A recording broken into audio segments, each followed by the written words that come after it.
The best part of BG3 is you can roleplay anything. Cat, been done. Wizard, to milquetoast. But a campaign where a cube is the star. That's the type of crazy this world needs. Can you beat Baldur's Gate 3 using a companion cube? Introducing Cubert, my custom-built Portal-inspired companion cube, created at my request by Skirbie to bring my dreams to reality. For this challenge, I'll be attempting to beat BG3 using only the Improvised Melee weapon action in combination with this Proxy box ally to indiscriminately dome Faerun. But that's not all. A second action will be available this time, as I have access to Portal technology, an unlimited use, appropriately color-themed version of the Arcane Gate spell. Outside of these two moves, no action or bonus actions are allowed. That's the rules, and at the end there will be cake. Though the indestructible cube is our leader in spirit, it is still an inanimate object. For that reason, we have Wheatley, our cube's primary handler. In case you weren't aware, cubes lack the legs required to walk. Improvised Melee weapon, however, does allow you to carry your target with you by default. And when combined with kidnapping, you can carry your six-sided buddy through the ship towards the game's first combat encounter. It's the cube's turn to carry us now. Never before have Proxy box tactics looked this cute. To close the gap on a ranged opponent, I employed Fancy Pants Portal technology.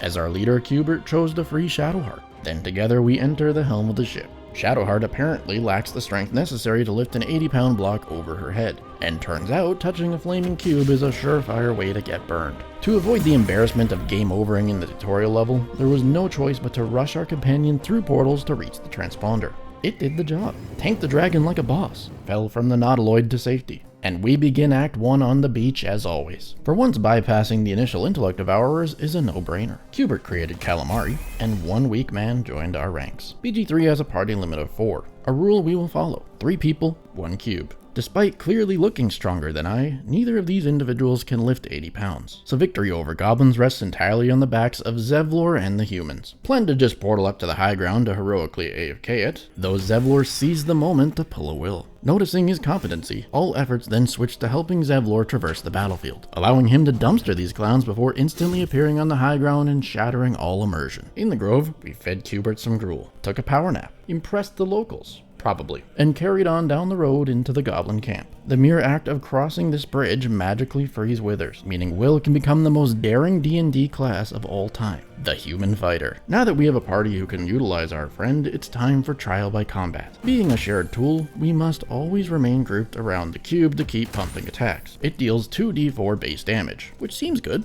until you realize it's garbage because for no reason the devs decided Improvised Melee's damage should never scale with strength like normal weapons do. Likely an oversight, much like the lesser known quirk that it has no vertical range limit. Further exploitation of that mechanic will be explored. When you're melee only, ranged targets suck. Wow, real insightful script there, past Proxy. The biggest annoyance is you'll end up eating many opportunity attacks like an idiot while sharing a weapon you constantly body block each other trying to grab. As for non-combat struggles, lockpicks are banned, but anything's a lockpick if you waste enough time. Over at Joaquin's Rest, Florix showcased her usual canonical stupidity, failing to understand a portal is a fire escape exit. Then our cube's apparent thirst for blood led to the deaths of local hyena and gnoll kind. It's here I observed the gnolls are the first creature stupid enough to attack a fully damage immune ally, nor will they be the last. This run taught me some enemies appear to be scripted to always hit the closest possible target, no matter how little sense it makes. Woodland creatures with their bludgeon resist are more pain than they are worth, as is any other enemy who is even somewhat competent, leaving only the goblins. Pretty sure we got scammed in the chicken chase contest. No one makes our dear leader look bad and lives to tell the tale. Can't explain how I pulled off this further than usual ranged improvised weapon attack, but there's no denying it looked badass. As I gave it to Crusher, the realization of the new disaster that this challenge run actually is began to sink in.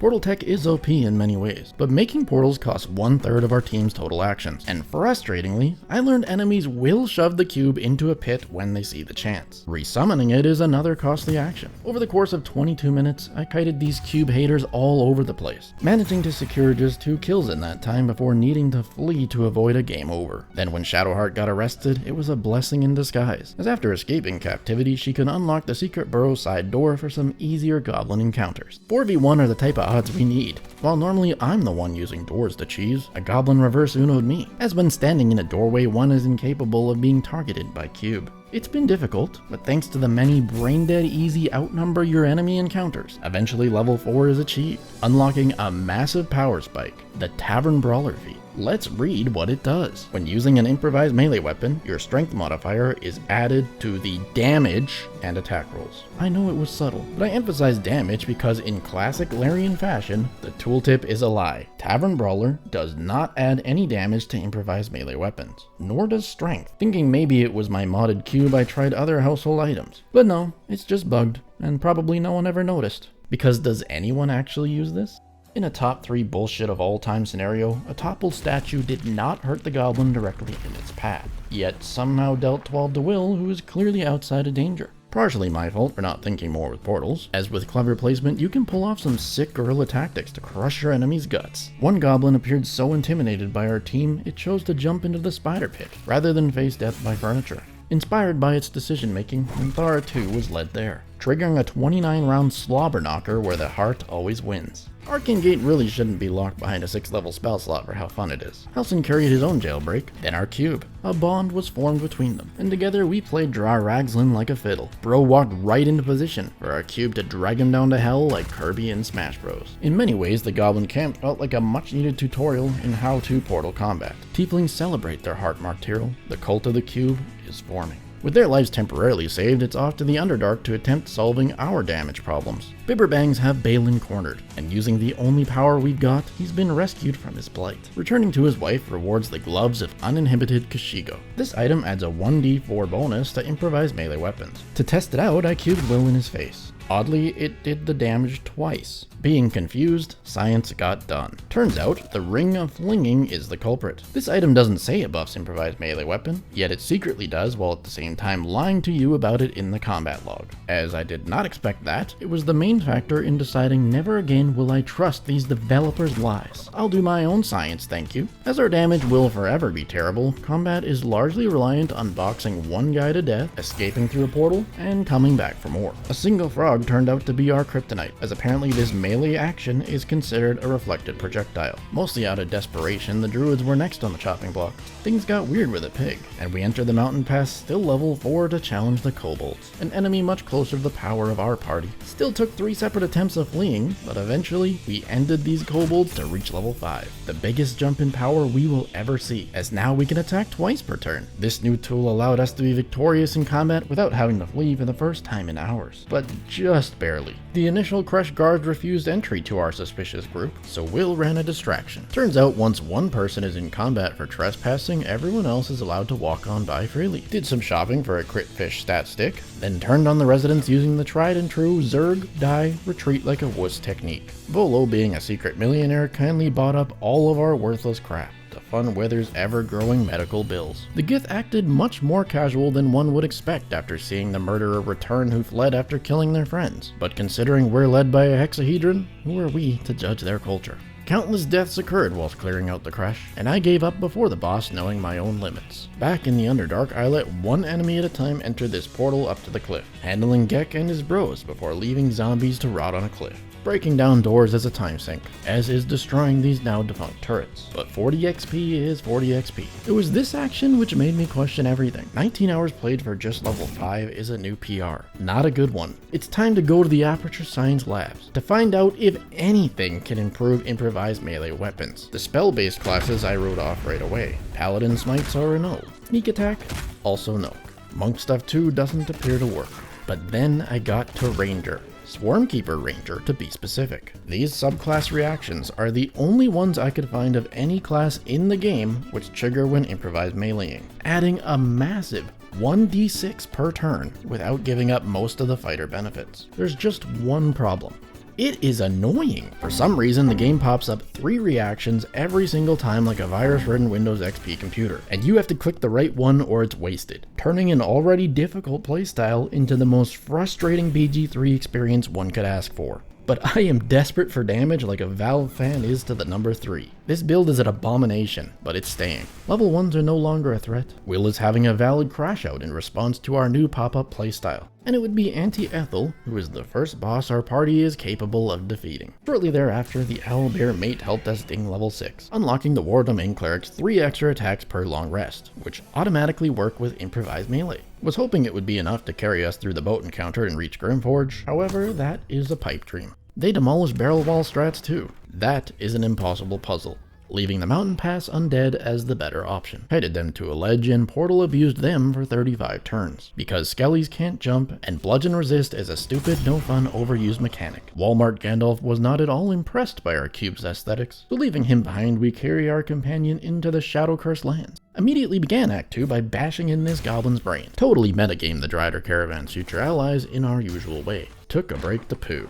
Then let our leader handle the negotiations at Last Light Inn. What in the hells is that thing? Jaheira is no doubt confused, but Mole vouched for the cube, recognizing her people's savior. And afterwards the Harpers are followed to the ambush site to face a lone Drider. Fully expected this to be a pain in the ass like every other moment of this existence so far. However, for perhaps the first time in recorded history, the Harpers carried my weak team, tossing out dozens of magical missiles to secure the W. Hubert freed the pixie, its blessing got us to Moonrise. And while shopping there I found 2 more items that buffed the hit chance of our attack. Unsurprisingly, both tooltips are different, and neither one mentions improvised melee weapons at all. Why is it that every tooltip related to this action is wrong? Gonna do things slightly different today, and head backwards to Grimforge using the elevator. While killing Dwargar is always a blast, the real reason I came here is a scientific expedition. We can mine, we can craft. But can you use portals to lure Grim outside the arena? Sadly no, the robot refuses to take them, and neither will the lava elemental. But by using improvised melee weapon, we can trigger the Swarm Keeper's likely steroid-driven B reaction to knock it down to Grim, where they are perfect little pals who refuse to fight one another. The lava surfaces it occasionally drops can superheat Grim, which is a neat observation. And should you wait long enough, I'm talking 26 minutes of spamming the spacebar ending your turn in a row long, sometimes the elemental will accidentally cleave Grim while wailing on my invulnerable cube. Got game over due to some bullshit, but in the second round of my time wasting, Grim lost enough HP to spawn in the imps. During the chaos, Grim repeatedly slammed his elemental buddy by mistake, proving elementals do have feelings. Grim broke its little lava heart. They turned on each other the same way an NPC does to a player when we're acting like a dick. Because the elemental heals while standing in lava, it pulled off some next level cheese, tearing poor Grim into pieces. As the crucible was still covered by the elemental's lava, I checked to see if you can craft using it, and interestingly enough you can.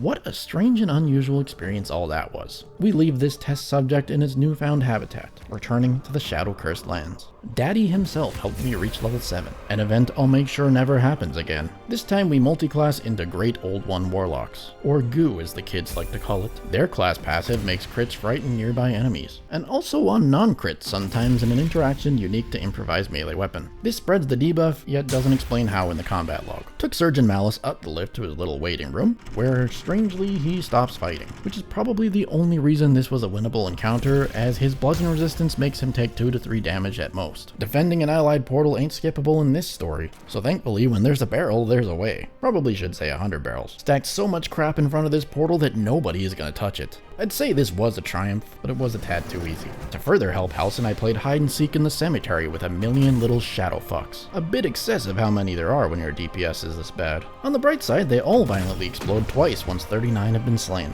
With Halsin's Shadow-Cursed adventure stuff complete, we advanced to the Gauntlet of Shar. Adding portals to these puzzles really got me excited. Both boring maze trials are a huge success. What threw me for a loop, however, was the nightmare that is the self-same trial, even whilst cheesing to make the clones naked. Much like the other 90% of Act 2, they are bludgeon resistant. But worse than that is the Cheater's Folly debuff, a mechanic I usually ignore. It reduces your strength when you hit a non-clone, so much so that whoever is affected will no longer be able to wield the cube. That's not an option. Instead, each copy must be soloed by themselves. Brutal versus clones not following my stupid rules. Running around the room and abusing the door helped, and eventually Will was able to clutch it with 7 HP. Because 2 damage is absolutely massive to us, I used my theoretical degree in crate engineering to reach the top of this door near Balthazar's bedroom. As mentioned earlier, this portal is a recolored copy of the existing Arcane Gate spell, and if you didn't know, cause why would you, that spell cannot target items. But if you place a corpse on top of a box, then you can target the corpse to create illegal portal locations. Just walk on through to glitch over locked doors. I'll be impressed if someone else uses that somehow, but there's my +2 damage ring acquired. A chest wall near the invulnerable door was constructed for the umbral tremor engagement. Though that idea fell apart once the undead justiciars started clipping through the door, 57 minutes of pure pain went by, as this boss is immune to all damage taken except the jellyfish sting of our Swarmkeeper reaction. Back up the stairs to find Balthazar afterwards, only to realize I hadn't even aggroed half the enemies in the room. Took the sudden combat as an opportunity to betray Balthazar, saving us all a lot of trouble, with the earlier failed chest wall being a crucial instrument in Flesh's demise. Act 2's main objectives are roughly half over, so the grind begins. Visible was gonna be my 8th level ding, however turns out he's immune to bludgeoning. So choosing something more my power level, we narrowly bested these 1 HP crows. To satisfy my cube's taste for blood and my lust for XP, the bad guys were slaughtered. You don't know how good your life is until you spent 97 rounds trying to kill 2 stupid eyeballs with a heart-shaped block, praying to crit for 1 damage. After the bad guys, naturally comes the good guys. Don't let the Harpers fool you. They'll pretend to fear the Shadow Curse, but should a cube connect with 1 cranium, they will happily chase you through portals into it with absolutely no regard to their own well-being. Well, here I remembered Damon could craft the flawed Helldusk set for me, so luckily he wasn't dead yet. But don't worry, he was moments later. Fully confident this item wouldn't work as it doesn't mention anything on the tooltip, the glove's damage roll does not. But the bleed effect does? An absolutely massive discovery, because now I can have 1 character become a Wolverine Barbarian. When damaging a bleeding target, they have a passive which also maims them, plus the Act 1 Boots of Stormy Clamor can make my enemies prone.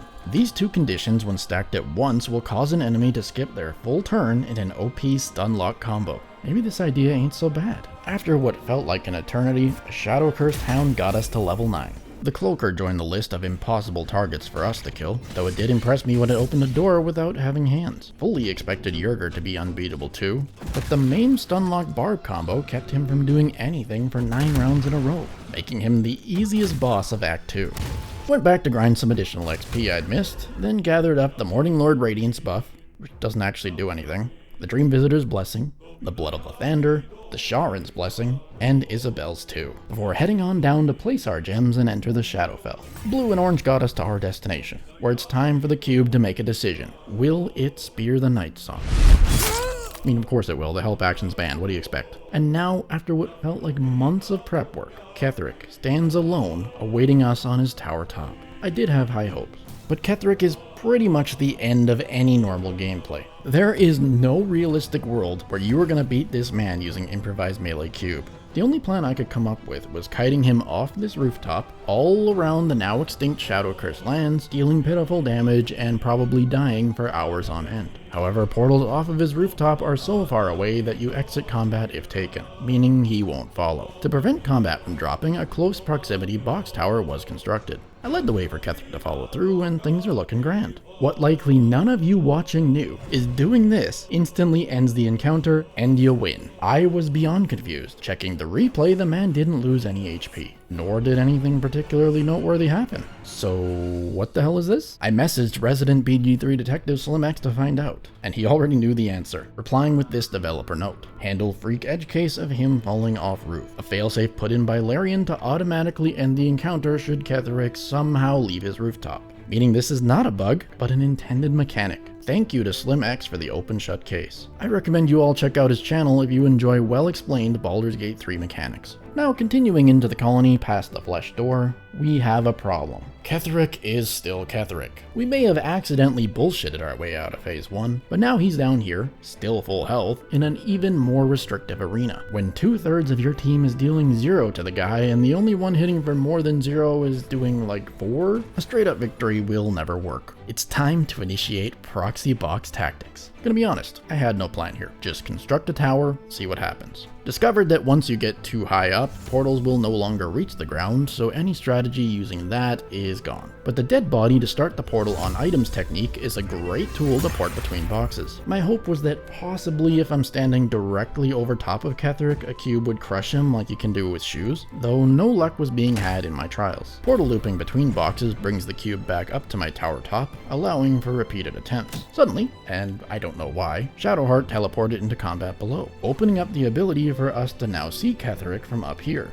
That mistake helped, as Cubert can now gracefully land upon his head like an unarmed nuclear bomb. I knew Improvised Melee's unlimited vertical range could be exploited somehow. With the portal return loop, it's an infinite combo. And unlike throw, shove, jump, or any other gravity-based attack, there is no damage boost while being at a higher elevation when using Improvised Melee weapon. The damage is still trash. Most people would be upset. I'm not even angry. This is the nonsense I knew I signed up for. Phase 1 went swell, taking just only about 58 minutes. Burrow began his transformation into Merkle, Will tanked the frightened reaction, and I extended our OSHA violation a few meters further to have a bit of an easier time targeting him now that he inched ever so slightly over. Each cube connection puts up 1 stack of the strength drain debuff, so we can see Merkle took more than 114 to be exact. From construction to death, this single encounter took a little over 3 hours, but my glorious cube destroyed the avatar. The Netherstone's ours, and that's what counts. No boxes are left behind in this playthrough, as you'll never know when you might need these again. The Bridge Gith helped us reach level 10 on the way out the act,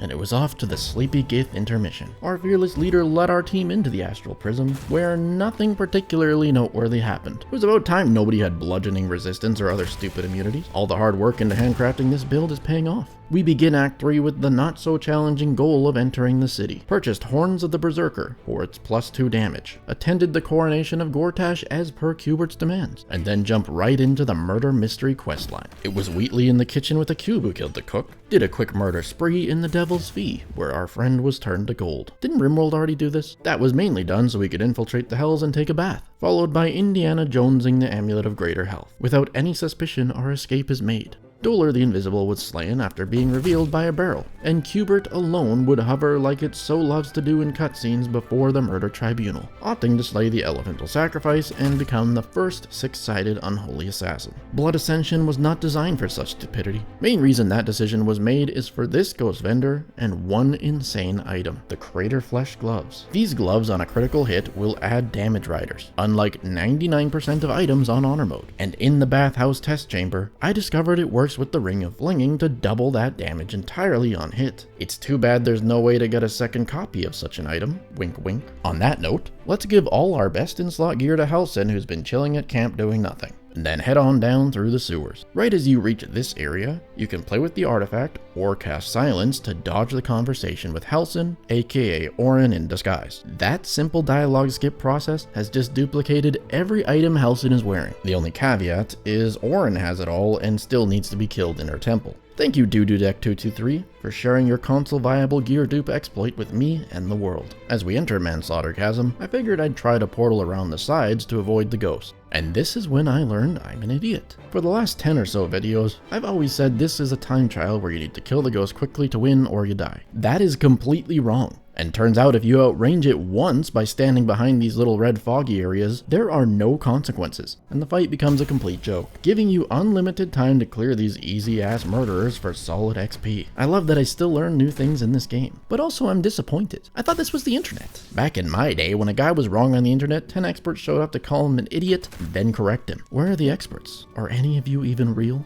Now that my ranting's over and the Farslayer of Baal is dead, we can make our way into Orin's murder temple. I knew Orin would be tough, and with the honor mode boon of Baal insta-killing a party member every turn, it's likely impossible using normal tactics. Nothing I can do can hit these sanctuary channelers. The ceilings are all too low to build towers like I did against Ketheric. She cannot take fall damage because of her unstoppable condition, so knocking her out of a makeshift tower or into a chasm will never pan out. I spent about 30 minutes death running her back with the help of Withers all the way to the Grease Boys, and 20 versus 1, she soloed them all. I was stuck on Orin for a couple days and nothing I was trying was working. Eventually reloaded and accidentally did this. Sometimes when you stand by the waypoint and click beyond the Baal Temple door, you're able to clip through it. This is actually an old bug that Larian had tried to patch, but apparently it still works if the door has never been loaded in before. After glitching through the door, Orin is still transformed into Halsin, and you can just toggle on non-lethal damage to down her without any combat, triggering the legit Orin death cutscene, granting you her Netherstone. But even better than that is on the unconscious body of Halsorin, you will find that full set of your equipment that the real Halsin is wearing. Knock him out too to loot your original set of gear. By the way, this will work with any companion that Orin can kidnap, it's not exclusive to Halsin. Well, all of that solves one Netherstone problem. Using this method means Orin didn't die for real. The alliance with Gortash is thrown out the window,